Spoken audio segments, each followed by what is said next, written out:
Hi, I'm Danger Dan Jers, the host and GM of the D&D Real Play podcast, D&D Dark. Join us on Wednesdays for an absurd, over-the-top comedy horror adventure, starring some of history's most infamous monsters. I'm Ben Magnet. I play Mary Frankenstein, our barbarian. I am Daniel Cruz. I am playing Imhotep the Mummy, our cleric. I'm Jordan, and I play Larry Talbot, a lycanthropic warlock. I am Grayson, playing Jet Griffin, the Invisible Man, the party's rogue. I am Aaron. I play the Phantom of the Opera, our bard. For more information, go to dndarkpodcast.com and listen to us anywhere you find podcasts.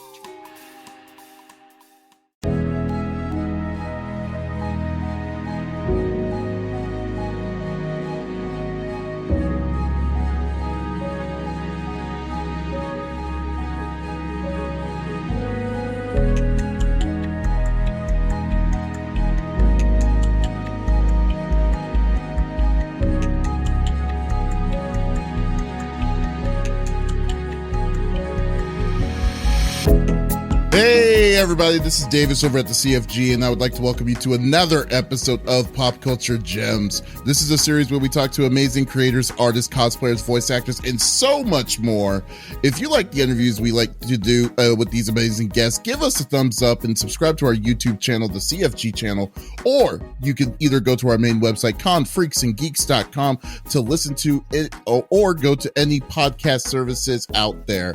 Today, I am with an incredibly talented voice actor. I guarantee you have heard her in an anime, video game, or cartoon show recently. She was the gun-toting Shion Imaris in the Tales of Arise series, Futaba Sakura from the Persona 5 series, Jessie in Final Fantasy VII Remake, Minot in Street Fighter V, Catalina in Grand Blue Fantasy Versus, Chilai in Dragon Ball Super. Oh man, so much more.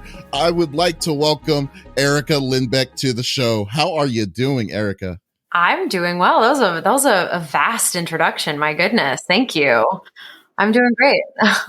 Doing good. You know what's funny? Like the one I was going to say originally when I was writing it up, I was like, you know what? The one I should say is like my favorite role that you were in was the reviewer of Sid Meier's Civilization or Sid Meier's Pirates in Hot Pepper Gaming. Yeah, that was horrifying. I do love that game though. I still love that game.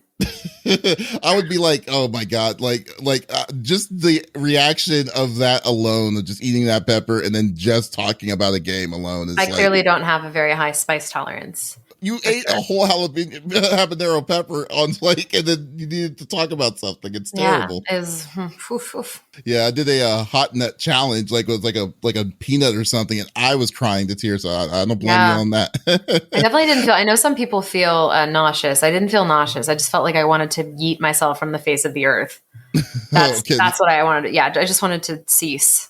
Oh, that's good because the worst case, when it's the nauseous, it's when your stomach is like cramping. It's just exactly just turning. It's like no, you don't want that. Oh man, but that's good. No, but thank you so much for coming here from your from your schedule. I really appreciate it. Yeah, of course. Yeah, so let's get on with this. Let's live to geek out with you today. So, just tell us a little bit more about yourself. I mean, what's your backstory on this? What got you into voice acting? Well, I have been doing theater since I was young, and that was kind of the only thing that I really enjoyed. Did a little bit of film acting here and there in indie projects when I was back in North Carolina. Then I ended up going to UCLA to major in theater because I wanted to do theater and on camera. I legitimately didn't even know voiceover was a thing that I might be able to do. It just seemed like such a niche skill set. And I never considered myself a person of many voices. That just wasn't something that I don't know. But anywho, so I went to school for theater, and when I was this is kind of funny. So I should also say I'm a huge fan of anime and video games. I love playing video games, and I love watching anime. And so I saw my favorite anime of all time is Hellsing. And I saw that Crispin Freeman, who is an incredible teacher, was teaching when I was like 19 and going to UCLA. I was like, oh, he's teaching like an hour away. I'll go to his class. But it wasn't because I wanted to do voiceover. I just wanted to meet the voice of Alucard, obviously. I ended up going and I ended up learning a lot and taking all of his classes. And that's what kind of put the seed in my head of, oh, maybe this is something that I might want to pursue. Because, with the entertainment industry, it's never a good idea to put all your eggs in one basket. You want to have multiple irons in the fire, et cetera, et cetera. So my senior year of college, I decided to make demo reels in addition to my on-camera reel. And the guy who made my demos, his name is Richard Tatum. He's a fantastic actor. He ended up walking me into his agency. And the rest is kind of history. I started working. I was very, very fortunate, and I've never stopped, And I think, once I found success in this facet of the industry, I just took it and ran, because it's so rare. I just feel so lucky to be able to do what I do. And I also think the other thing is I understood, because I consumed that kind of media. I understood the world that I was living in when I was auditioning for things. I think that's very, very important. As someone who played video games, I understand, I understand what like a MOBA is versus, a third person adventure game, or, et cetera, et cetera. So yeah, or an anime, for example, because anime is very specific, or JRPGs. They're just very specific worlds. So yeah, I hope that kind of covers it, but yeah. No, that's pretty cool. Well, would you say, because of your exposure, like you're saying, your previous exposure and knowing those kind of the genres and things like that itself, when it came to the time when when it came to the time when you were to start going through your like work itself, like was it just voice acting work, or did you do anything that was more like on camera at all, or did you just go straight to voice acting? I kind of just went straight to voice acting. Like I wasn't really getting a lot of hits as far as I just didn't I didn't really get any traction with on camera. And I just started doing VO, and I've kind of done it ever since. I've done some performance capture and stuff because, I come from theater, like I have a lot of acting training. I trained for on camera, but I also think that really lends itself well to the cinematic game world as well. So I think, again, or not again, but I've said this a million times because people always say, do you ever think you'll do real acting?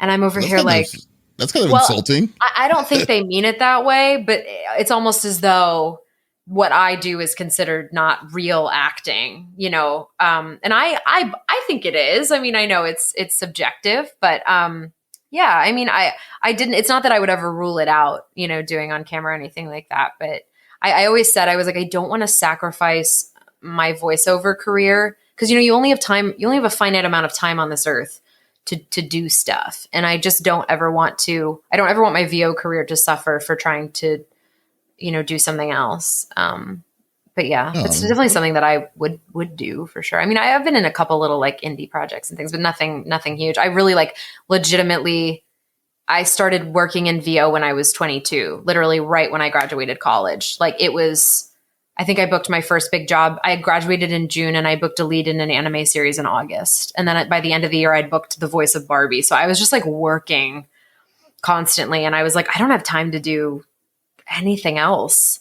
What was your first anime? Do you remember? Yeah. Oh, I do. It was Ibarra Naruse and Capellion. That was my first voiceover job. It was a little Viz Media title. And literally my first voiceover job was a lead in an anime, which was so scary.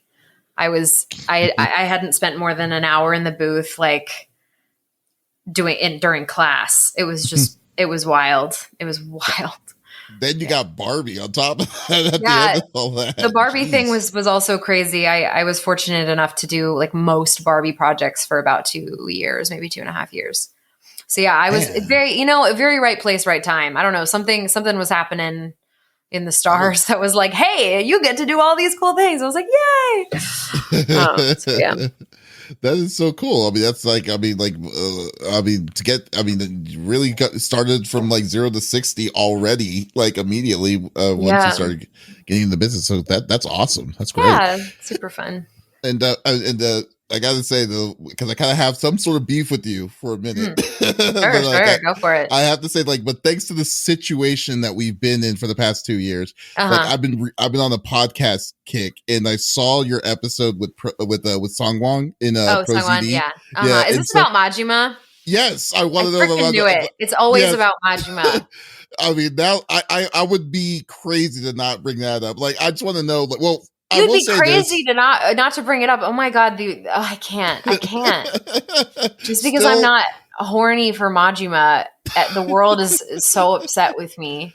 I'm not upset with you, but I was more on the fact that, like, did you give him at least a chance at Yakuza 0? At least, like, did you at least had chance to play Yakuza 0 yet? I need to play. I need to play a game with Majima. Clearly, there's more than meets the eye. Because anyone who knows Yakuza and plays it and has been in contact with this man is obsessed with him, and I just don't see it.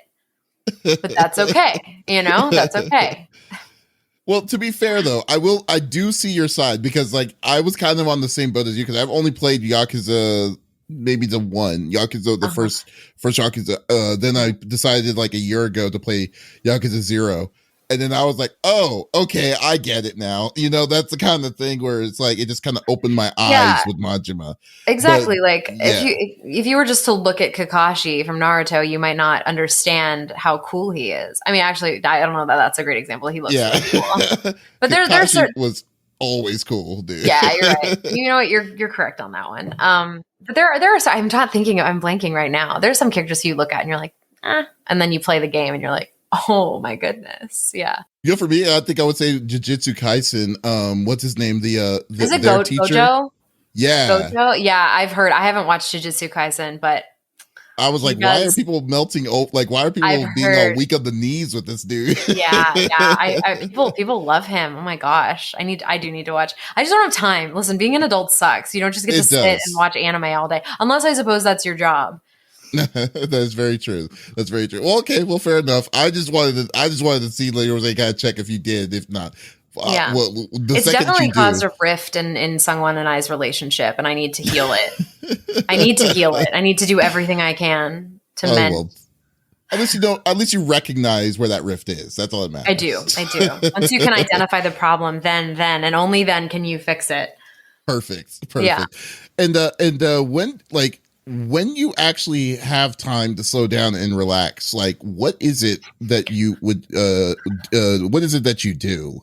Well, Billy and I have been on The Bachelor kick. So I would say I don't cook. Billy cooks. Billy cooks a nice dinner. We sit on the couch. We yell at the TV while we watch The Bachelor or Cobra Kai. Those are the two that we do. Yeah, honestly, the chill, or I'll rent out an Airbnb a couple hours away and go with some friends. That's the ultimate relaxation. I find it's hard to relax when I'm in my house and I'm just thinking about the myriad of things that I need to accomplish. But when I'm away, you can't do those things when you don't have your laptop, et cetera, et cetera. So yeah, give me a good hot tub and a view of the mountains, and I'm good to go. That's actually a good thing now, especially since things are kind of settling down and you're able to get out of the house. Oh yeah, man, we haven't been going out to dinners or anything just because we didn't want to contribute to the rise of anything, because the numbers in LA were really bad. I know that they're lifting the mandate, I think, as of today, but if they're checking vaccination cards and stuff. But yeah, I also used to love, way back in the day, I used to love going out to dinner, going to a nice bar, getting like a craft cocktail and some really yummy food, and it just hasn't been the case recently. But I think that's turning. That tide is turning, it seems. Yeah. I mean, definitely. I mean, you're in LA. I'm in Dallas, and Dallas was, man, in Texas, dude. Texas, they pretended as if nothing was happening. But I totally understand. But like, I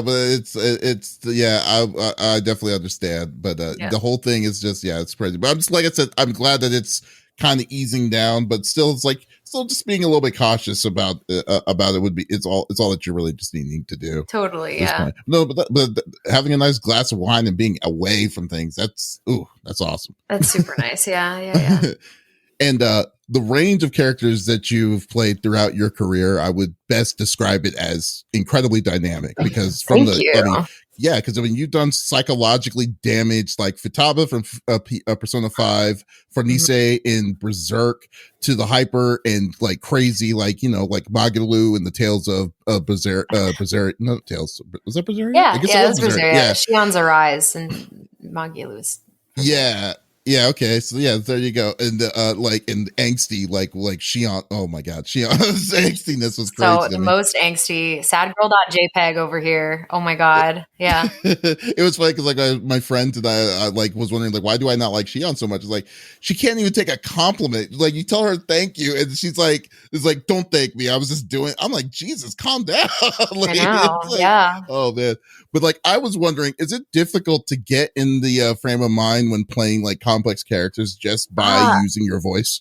No, because it's not. It's really not about my voice. It's about the psychology of the character. The voice is very secondary in that respect, at least for me. When I'm creating a character, I'm looking at their psychology and how they think. The voice kind of comes out of that. I don't really consider myself a vocal chameleon. I really don't. I know people who can do insane things with their voices. I think for me, it's more just understanding different characters. Because I do believe that there is as Crispin Freeman always says, there's an emotional and a technical actor. Voiceover is melding the two, right? Because if push comes to shove and you're doing utility for a video game and you have to say the same line set 3 times, yes, you're going to have to figure out a vocal differentiation for that. So I'm not saying that my baseline of character creation is one size fits all. It's definitely not. But for me, it is all about it. I look at how old are they? Do they have an accent? That's it. As far as voice goes, the rest is whatever comes out of my mouth. Really? Okay. Yeah. Well, that's pretty. That's interesting because I was just like, man, it's like I don't know, it's because like I'm so used to just thinking like, oh wow, this is actually pretty heavy scene. but if that's all that, I mean, you do a really great job on showing on executing it. Then if that's the case, thank you. Yeah, because whatever weird voice you're doing, the character still needs to remain grounded. That is what the most important thing is. So like for Magilu, one of the best compliments I've gotten about her is that she still feels like a person. And that is the most important thing to me. It's not about the voice. It's about, do they feel real? Like, are they relatable? Yeah, that's how I feel about it. There are some technical aspects of things, of course, but yeah, for me, it's all about psychology. Can you play this character in any scene? Can you play Magilu when she's crying about her trauma, when she's talking to everyone about her emotional trauma and abuse that she's been through, like versus can you play her then and also when she's being funny, when she's hiding all of her pain with humor, there are you have to, because as human beings, we have so many different facets of ourselves that we show to the world. And with any character, you have to be able to show all of those facets or else you don't really have a character. You have an emotion. Like Farnese, because that girl was messed up. Farnese. That was a fun one. That one was who? Yeah. That was a fun one. I was like, my God, dude! Like this girl was like, so like in the like psychological level on her, especially on like how she basically like was as I guess you would say suicidal mixed with crazy, and then doing and with all of this, and then just trying to see her as I think she's a tricky and yet very complex character at the same time with all this in a short period of time. In my brain, I don't view her as crazy. I find motivation. I have to find motivation in everything that she does. That's a very actory response, but in my brain, I'm like, no, you're not crazy. You have motivations for doing what you're doing, and regardless of what that is, like you got to find a reason for the season, baby. For example, I did 3 champs in League of Legends. I did the Morgana rework, I did Talia, and I did Zoe. All of those characters have to interact with each other, and you can't, and you shouldn't be able to tell that it's the same person voicing them. And I think what's really interesting about League is what I figured out after auditioning for a million different League champs and being lucky enough to perform 3 of them, is that what is different about all of them is their relationship with death. Morgana really venerates death, and she feels like, she understands like the weight of it, the gravity, versus someone like Zoe, who is younger, right? Of course, so that's technically going to make her sound higher pitched. but Zoe doesn't feel the same way, or is Talia, who's younger and kind of a little scared of death. Like, those are three completely different psychologies, which is truly at the end of the day what allows me to play all three of them, and you can't really tell they're the same person voicing them, right?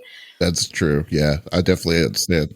And I mean, you also played Jesse in Final Fantasy VII Remake, and you definitely did that character justice. Thank you. In that, you did a really good job on that. Yeah, no problem. And were you surprised on the level of fandom a side character like Jesse received when the game was game was released? First of all, I wasn't expecting there to be that much content of her. I expected her to kind of be in and out. I like to go into everything with low expectations because then I'm never disappointed, right? So, like being in the game at all was massive for me. And again, not again, but I say again when I've said something before in like past interviews or said it to other people. I had been on that game since like 2015 because I had to do a trailer. God. Yeah, that premiered at the PlayStation Experience. And so I'd been on it for so long, and there was a video game strike. There was all this stuff happening, and I wasn't sure if I was going to be even a part of the game. Like, you really never know. So I was just honored to be on the game still at the end of it all. And of course, you're never sure how anyone's going to receive your character. And it was fantastic. Everyone was so kind, and I couldn't have asked for a better like introduction into the Final Fantasy world, or the FF7 world specifically. I was only surprised because, like, I don't know. Have you played the original one? The original 7? Oh, okay. Because like, I know she didn't have a very big part. Some of them were like, I thought Jesse was a guy. Like when the first trailers came out. Wow, that's a weird. Yeah, like literally, they were cannon fodder. They weren't even like, they didn't have any in depth of any kind of character. Like, their Team Avalanche was basically there to be like the sacrificial lambs of Barrett and them, but like in this one they gave them plot, and I'm not gonna lie, Jesse was pretty thirsty for Cloud for the most part, but like like actually showed the personality more, which makes me like this game so much more than the original from it. So I will admit, because I was not a fan of 7 when originally. Oh, wow. Okay, gotcha. Yeah. Well, I'm glad you're a fan now. That's awesome. Oh yeah, I'm a fan. I'm definitely a fan. But it was good. It was definitely a good turn that they did, because like, I don't know, for me personally, I love story, and then I love complex story that makes sense. Like, but yet they don't veer off. It doesn't like, they still kind of go to their point A to point B, but at the same time they still have a very good structure of pacing to tell you that same said story. Totally, and 7 did an incredible job of like, doing that, as well as like, having like side conversations, side quests, and then also giving like people like Jesse and Team Avalanche to have their own little thing, like, oh, this dude loves cats and stuff and everything, and like, and be like, oh, here you go, there you go. And then plus, like I said, the kind of add more to that was the voice acting in that world to make it feel like everything was live. And like I said, like you definitely knocked that out of the park with that character. Thank you so much.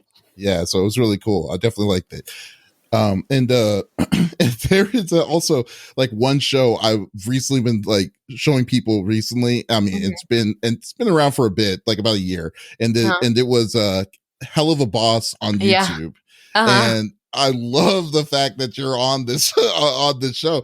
But then I was too. Yeah, that show is like, Vivzy Pop is just, I don't know if they can do any wrong right now, but like Vivian's amazing, dude. Yeah, it's incredible. Like and you played the Hellhound Luna in that series, and I was surprised to see how strong, like, and overall, like, I mean, the voice casting cast in that show is pretty strong. I mean, they had really good people, like a good set of people into it. And for a relatively small production, like, comparatively, because it's a YouTube animated show, not like, big show.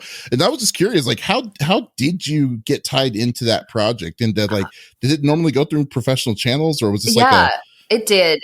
It did that. So the project was union and has always been union, which I think is a little rare for a YouTube animated project. I know that because Richard Horvitz is in it, and I know that Vivian is very, she's been very influenced by his work, specifically in Invader Zim. So I know that she wanted Richard in it. So it did go through all the big channels. And I think it was Kellen Goff that I know the audition for Luna went out to different agencies, but I got requested on it because of Kellen had told Vivian, I think Erica would be really good for this.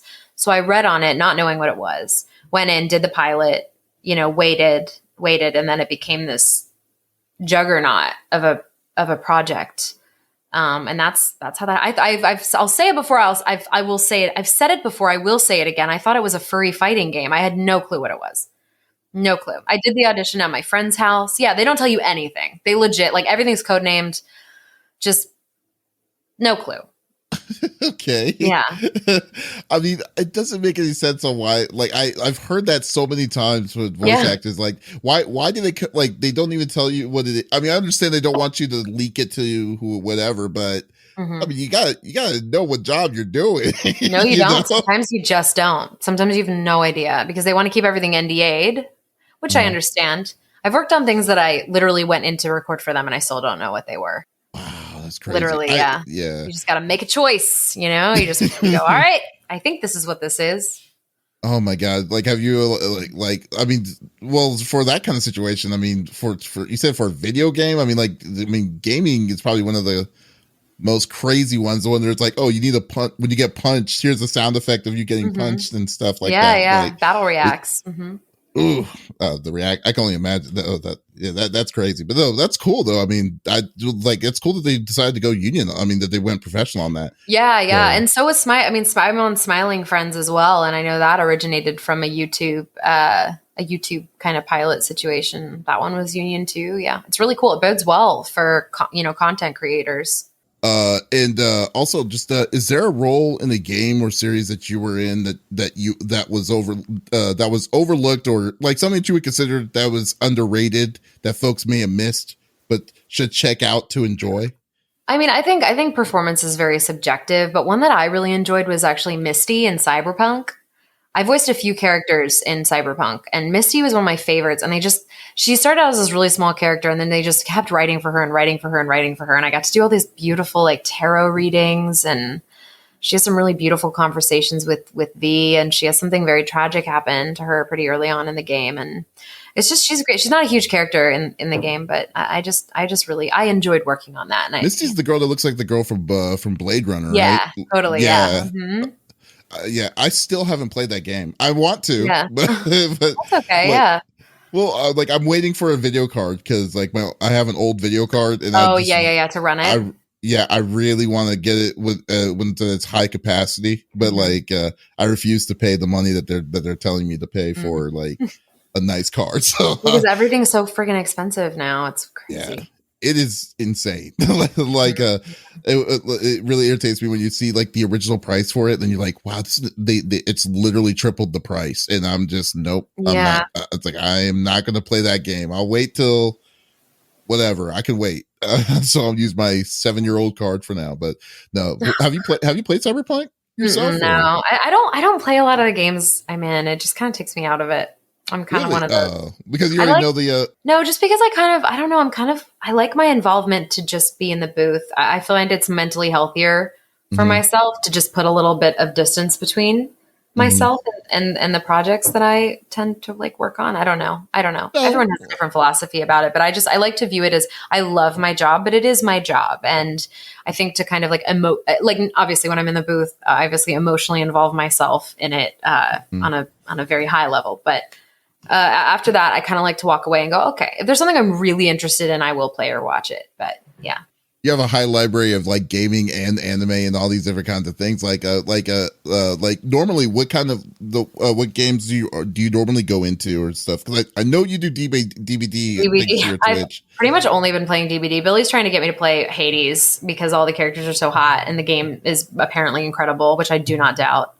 I played Transistor a while ago. I know Supergiant's just fantastic. They are. Mm-hmm. There's a bunch of games I need to play, honestly, but I have this weird thing where if everything is not wrapped up in with a neat little bow, I will not allow myself to relax. Like I cannot in good conscience sit and play a video game for 8 hours. That's why kind of mid-pandemic when everything shut down was nice because I just played Dead by Daylight for 8 hours a day because I had nothing else to do. There was nothing else to do. But no, I mean I think overall though, I mean, like it makes sense because you kind of want to play a game that without you thinking or dealing or deep inside, just like, okay, hey, I could just walk in and not care about like story and all that stuff. It's exactly. Yeah. It also makes me think about too many things when I play games with like, it just my brain gets too crowded. So fair enough. And do you have any kind of guilty pleasure or anything like that you would guilty? Probably, I would say probably like Dead by Daylight. I think I have over like 600 hours on that game. 600 hours? Yeah. Dead by Daylight. What else? Guilty pleasure. Oh God, Diet Coke. Diet Coke and Dead by Daylight. You should get sponsored by Diet Coke while you play Dead by Daylight. That'd be God, perfect. I wish. That'd be perfect right there in itself. And things have like drastically changed in like the last 2 years of like, how VA is done, pretty much. Like one of the biggest changes was having, pro style setups at the house and such. Yeah. As you can see my studio brick back here, which I just got like a month and a half ago. So yeah. I've always been wondering because like I've been debating about doing that too, but like I don't know if it like what it's entailed, and some people tell me it's like there's stipulations of what you have to do to get one of those in there, but that's pretty cool. Yeah, they're just really heavy, really crazy heavy. Yeah. Is that just a room? That's just like a room, right? Like, is there any sound pads or anything like that? Oh no. Oh yeah, I got the VO edition. It's all tricked out. It's awesome. It's literally like a grab and go booth. You just set it up and I have all my stuff in there. I'm literally doing a session at 4 p.m. in there. Do they have a where you put the computer and stuff like that? Yeah. Like, is that all inside? Oh wow. Yep. Okay. Yeah, it's pretty great, I have to say. And also it blocks out a lot of outside noise, so you don't have to worry quite as much about that stuff. I was working with a vocal booth to go for like 7 years though, or pretty much 7 years. And I loved that thing. I lived in a really quiet area, and so I just recorded all my auditions in there, and then I transferred that over to, my broadcast stuff as well. I would love a podcast. Like I'm wanting to have one for a podcast studio, like a room, because we do two other podcasts here on our website, and then but like to have more than, because that one looks like it'd be enough for one person, but like I need something that's like big enough. They have big ones. They have huge ones. Oh, they do? Yeah, they're very very expensive. I just got the one, the small one. Because it takes up obviously the entire corner of the room. So yeah, that's pretty cool. Yeah, I like it cozy. It's nice. Yeah, pretty much. Like Billy has one too, so we have two. You have two? Oh my God. Yeah, we were like, I was like, I don't want to have to share, like schedule the booth certain hours. That'd be wild. That's fair enough. That makes sense though too. Yeah. So you don't have to go by either time. It's like you just go in and do your own thing. That makes sense. Exactly. Like, would you prefer I was going to ask, like, would you prefer going into the studio, or has doing work from home, like, has that changed you to kind of be like, you want to be more home, like do things at home? I will tell you, ever since I got this bad boy, I'm okay with recording at home. It used to stress me out because anytime like a plane or anything, or someone walked down, because I used to have a townhouse, anytime like the garage would slam or whatever, I would be like, oh, it's so stressful. And now this baby, I don't think I've ever had to pause for anything. It's a write-off. It's a tax write-off. I bought it, last year, and I'm like, oh, I can write it off on this year's taxes because it's, it's for my job. So yeah. I think it's worth it. I love it. I love her. She's amazing. Do you have like I need to look into that, because that looks, because like I've been seeing more and more people getting these things, but then at the same time they're like, make sure it's on the first floor if you have a 2-floor place. Yeah, and, I literally thought it was gonna like cave in this house. Like it is so heavy. It's crazy. Vocal booths to go is great though. I will say, like I used one for years. If you live in a quiet area, like you'll be fine. Those are great. Oh, okay. I need to. You might need to like show me, like, give me a link or something to that. That's totally pretty cool. Yeah, that's nice. And all right, and I got one more question for you. Yeah. And I ask this for every voice actor I come across here. So like we like to do a thing at the end of the year or stuff like that. Like, what is one of the craziest or weirdest lines that you had said on the mic that you can remember? That's like, it could be anything that's like, it'll be weird. Anything that you can say, like, It's like, you wanted me to say what, or that kind of thing, or it's like, or something that's out of context, anything like that. There was something about when I did Danganronpa, Ultra Despair Girls, like years ago, which we lovingly refer to as Dang It Grandpa. And I was this character named Kotoko, and she went on a tirade about someone like eating their poop and choking on it. I could not. What? Yeah, I'm not kidding. And I couldn't stop laughing. Like, it was so difficult for me. I remember I was like falling against the wall laughing between takes because I just couldn't get it out. But I would also say Magilu's full name. Oh, that was a tough. But I got that in one take, which is you did that one take. That's one take. I couldn't believe it. Truly, never happens for me. I don't know how you focused enough to be like. I focused my ADD brain for that 1 minute to say her name. Oh my God, Magalu! Like, Magalu must be like a really Magalu was a great character. I definitely loved her. One of my favorite characters. Yeah, no, she's great. She's a fun one. Great deal. I didn't want to audition for her. I was like, I don't know what. No, I was like, I don't know what to do with this character. And then I ended up getting it, and I was like, oh my God, now I have to actually do it. Very rewarding, though. Very rewarding. So did you wait when you did for like, was it something that just surprisingly you just decided to do last minute, and then they gave it to you, or it was in-person auditions, and the person running the auditions went, you just take a crack at it, and I was like, okay, I'll try. It's gonna sound dumb. Yeah. We are our own worst critics. That's the takeaway. That is true. That is very true. Hey, right place, right time, I guess. Because I mean, I now like I can't even think of like the way that she acted. I don't know if anyone else could have done it that way. Although I will say this though, because like there was another.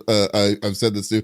Like I randomly like I love like I said, I love RPGs. I play a lot of RPGs, and one of the ones I was playing was one called Trails of Cold Steel. Oh, and yeah. I had no idea that you were in it either. I have a poster here. We have a poster because every person that I've talked to, like I don't know, like I just randomly choose a person to talk to, but then they were a part of that in some way. So that's like right now you're number 13. No, you're number 14. Oh now, my God! Randomly on this, yeah. So my friends and my crew, we call it like seven degrees of trails of like how many people can you get from this one cast and try to get all the cast members of Trails of Cold Steel towards that. Yeah, because like you played that. I forgot her name. Vita. Yeah, the radio, and then the witch and all that. Yeah, I was like, man, this is awesome. I was like. Yeah, but I know. Yeah, the only one I know of was Matt Mercer and his wife. But other than that, other than that, I'm like, hey, I talked to Sean Chiplock. It's like he was the main dude. It's like, oh, cool. Yeah. Okay. It's like nice, cool deal. So yeah, no, but thank you. I love that series, and you definitely did a great job in that as well. Thank you. Thanks. Erica, thank you so much for geeking out with me. I really appreciate it. This is a part where I usually like to ask, like, is there like any events that you can like that you'd like to that you can announce, or know any of events that you can announce, or is there anything a place or like to promote yourself, like where people could see you or follow you and stuff like that? Not really. I mean, I'm just on like Twitter and Instagram as Erica Lindbeck.